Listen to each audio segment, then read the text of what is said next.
Hi friends, இன்றைக்கி ஒரு ப்ராடக்ட்டோட unboxing and review தான் உங்கள் கூட ஷேர் பண்ண போகிறேன். ஸோ மீஷோவிலேருந்து தான் ஆர்டர் பண்ணி வாங்கியிருந்தேன். என்னென்னு பார்த்தீங்கன்னா ஆப்பச்சட்டி தான் வாங்கியிருந்தேன். ஸோ ரொம்ப நாளாக ஒரு ஆப்பச்சட்டி நான்ஸ்டிக்கில் வாங்கணும்னு ஆசைப்பட்டுட்டு இருந்தேன். கடைகள்லாம் வந்து ரேட் கேட்கும்பொழுது 350 400 அந்த மாதிரி ரேஞ்சில் சொன்னாங்க.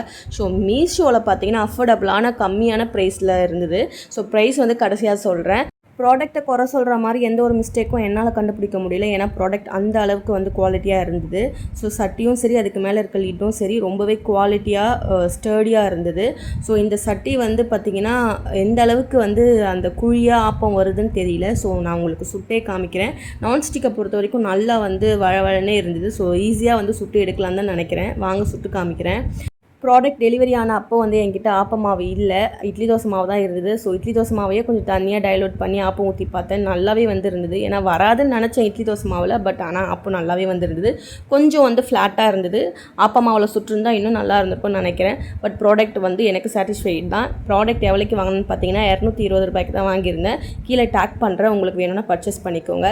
இந்த ப்ராடக்ட் என்னோட சொந்த காசில் வாங்கின ப்ராடக்ட் தான் ஃப்ரெண்ட்ஸ். பெய்ட் ப்ரொமோஷன் வீடியோலாம் கிடையாது. ஸோ இந்த வீடியோ பிடிச்சிருந்தா லைக் அண்ட் ஷேர் கமெண்ட் பண்ணி சேனலை சப்ஸ்கிரைப் பண்ணி வச்சுக்கோங்க.